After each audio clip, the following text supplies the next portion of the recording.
बिस्मिल्लाहिर्रहमानिर्रहीम, अस्सलाम वालेकुम। मैं शाहिद सकलैन हूँ। आप मुझे मेरे यूट्यूब चैनल फेसबुक पेज पे देख रहे हैं। आज 10 जनवरी है, मंगल का दिन है और आपसे स्टोरी शेयर करेंगे लाहौर से।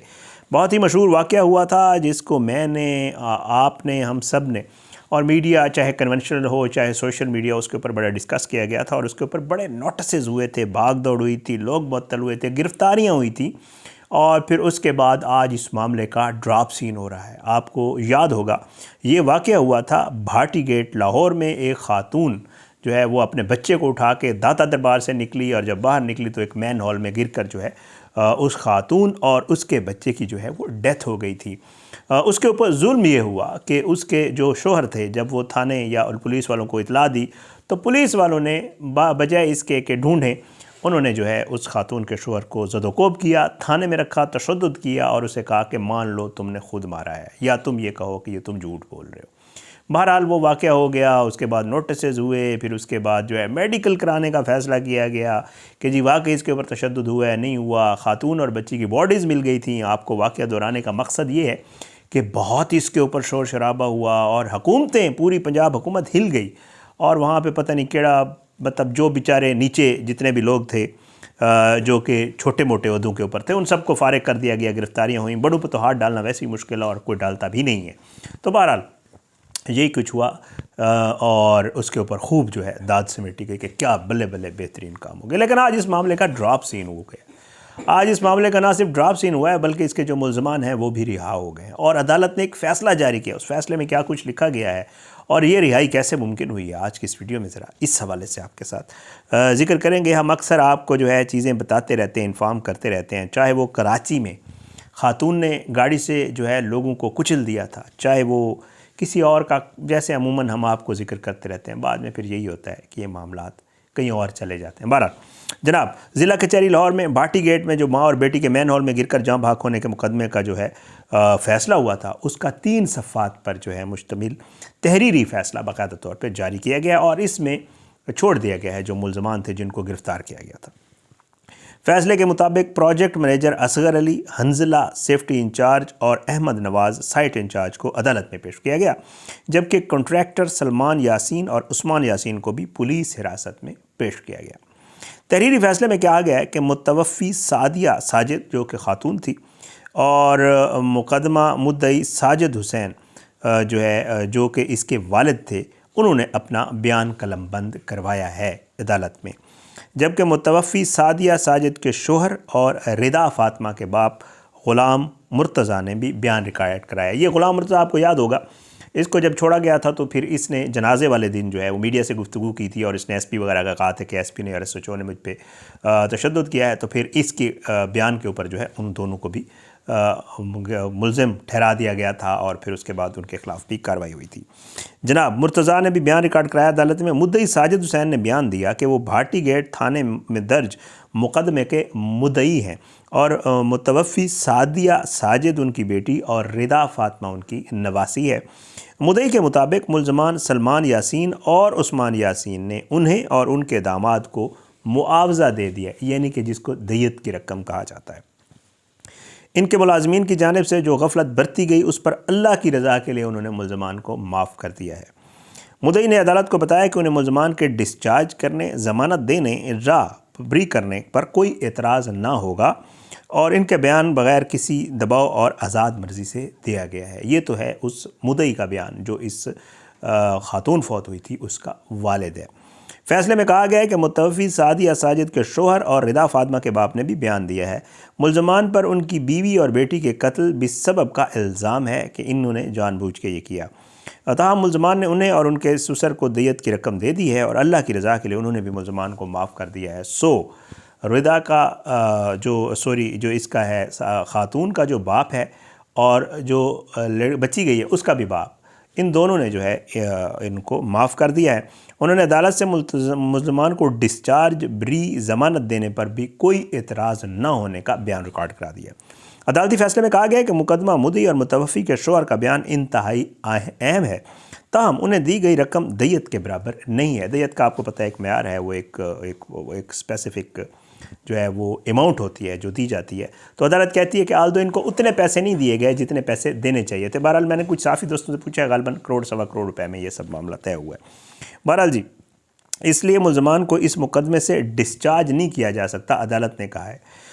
ताहम मुद्दई और मुतवफ़ी के शोहर के बयानात और बयान हल्फी मुल्ज़मान को माफ़ करने के हैं और मुद्दई मुल्ज़मान के ख़िलाफ़ कोई कार्रवाई नहीं करना चाहता। अदालत ने तमाम मुल्ज़मान को 50-50 हज़ार रुपये के ज़मानती मचलकों के एवज़ रिहा करने का हुक्म दिया है।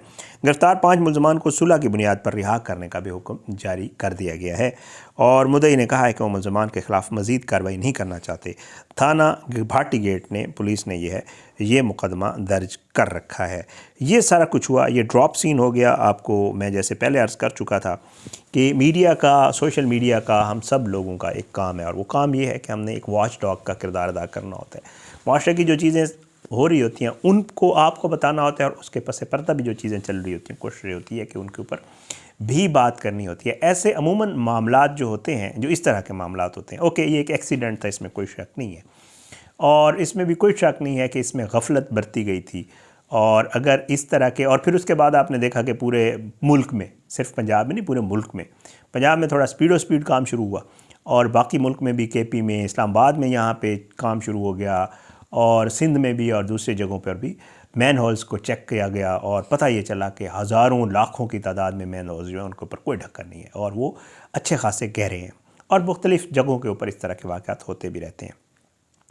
ये वाक़या हुआ, ये एक गफलत थी जो कि इदारों की तरफ से थी, इसमें कोई शक नहीं है। उसके ऊपर कार्रवाई की गई और जैसे मैं आपको पहले कह चुका हूँ कि कहा यह गया कि जी जो ज़ाहिर है वहाँ पे साइट के लोग थे, कॉन्ट्रैक्टर थे, जितने भी लोग थे उनके ख़िलाफ़, और आपने देखा होगा मोहतरमा जो चीफ़ मिनिस्टर साहिबा हैं पंजाब की, उन्होंने बड़ी बरहमी का इजहार किया। एक मीटिंग जो कि लाइव दिखाई गई TV चैनल्स के ऊपर कि उन्होंने बरहमी का इजहार किया।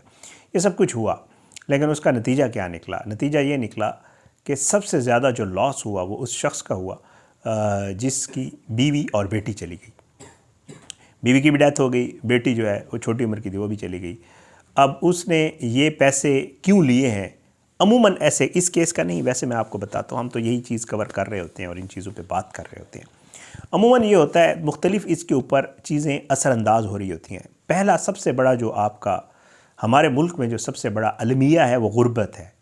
हमारे यहाँ इस तरह के मामलात जब गरीबों के साथ होते हैं, जब जो बहुत ज़्यादा गरीब होते हैं, तो उनको ये कहा जाता है बाकायदा तौर पे, जो डील बनाने वाले होते हैं, जो कसास की डील बनाते हैं, वो बाकायदा तौर पे, चाहे वो वकला हों, चाहे वो पुलिस वाले हों, जो भी लोग हैं, वो बाकायदा तौर पे उनको कहते हैं कि यार देखें मामला तो हो गया है, ये एक अल्लाह ताला की तरफ से था, नसीब में यही लिखा था, इन्होंने तो मरना था, ये तो मर गए हैं। देखें अब अगर आप केस लड़ेंगे और आप आगे जाएंगे तो फिर तो आपका ख़र्चा भी होगा और हमारी अदालतों का आपको पता है कि यहाँ फ़ैसले होते सालों लग जाते हैं। तो क्या आपको ये मंजूर होगा कि आप सालों अदालतों के धक्के खाते रहें? और फिर आपको पता है कि दूसरी पार्टियाँ जो हैं वो बेहतर हैं फिनंशियली आपसे, तो वो तो केस चलाते रहेंगे। तो आप, बेहतर यही है कि आप ये डील कर लें। पहला मामला गुर्बत जो मैं आपको एक्सप्लेन करना चाहता था। दूसरा मामला है प्रेशर, दबाव, रेफरेंस, हुकूमती मामलात, बहुत सारी चीज़ें होती हैं इसमें। मैं इस केस का नहीं कह रहा, वैसे नॉर्मल केसेस में जो दियत के केसेस होते हैं उनमें होता है अमूमन प्रेशर दिया जाता है लोगों को कि जी आप बेहतर है कर लें। ये इस केस का बार बार मैं इसलिए कह रहा हूँ कि इस केस में ग़ालिबन ये ना हुआ हो और दियत पे ही बात मुक गई हो। तो और दियत है हमारे, आपको पता है, एक बड़ा ही मुल्ज़मान को एज है कि जी दियत की रकम वाला मामला है और इसको कानून भी मानता है कि अगर कोई दियत दे देता है तो उसको ठीक है। तो उसमें ये होता है कि जी बाज़ केसेस में हमने देखने को ये भी मिला है कि लोगों को प्रेशराइज़ कर दिया जाता है और उन्हें कह दिया जाता है कि भाई करना है या नहीं करना बताओ, तो फिर उस पर भी लोग राज़ी हो जाते हैं। तो इस तरह के मामलात होते हैं। बहरहाल हमारे मुल्क में शोर शराबा मचता है, बहुत कुछ होता है। उम्मीद ये है दियत से ठीक है, ये एक एक्सीडेंट था और उसमें डायरेक्टली ये लोग इन्वॉल्व नहीं थे या वो नहीं चाह रहे थे कि कोई मर जाए, जो ये साइट इंजीनियर वगैरह और ये जितने भी लोग थे जो रिहा हुए। लेकिन ये एक बहुत बड़ी गफलत थी। एक शख्स की बीवी और बच्ची चले गए हैं और इतना ज़्यादा मामला शोर मचने के बाद इस तरह इसका ड्रॉप सीन होना, ये भी एक बहुत बड़ी ख़बर है। उम्मीद है अल्लाह करेगा, हर जब भी साने होते हैं और हम ये दुआ करते हैं अल्लाह करे कि इस साने के बाद कोई सीख जाए और आइंदा इस तरह के सानेयात ना हों। हम इस साने के बाद भी ये उम्मीद करते हैं कि जो भी मामला हुआ, जो कुछ हुआ वो तो हो गया। अल्लाह करे इसके बाद भी कोई समझ जाए, कोई सीख जाए और लोग अपना जो ज़िम्मेदारी है वो पूरी करना शुरू कर दें, ताकि खुदा न खास्ता कोई ऐसा और मामला जो है वो ना हो। ये सब कुछ था आज की इस वीडियो से। अगली वीडियो तक के लिए मुझे इजाज़त दें। अपनी दुआ में याद रखिएगा। अल्लाह हम सबका मियां नासिर और अल्लाह हम सबको अपने ज़मान में रखे।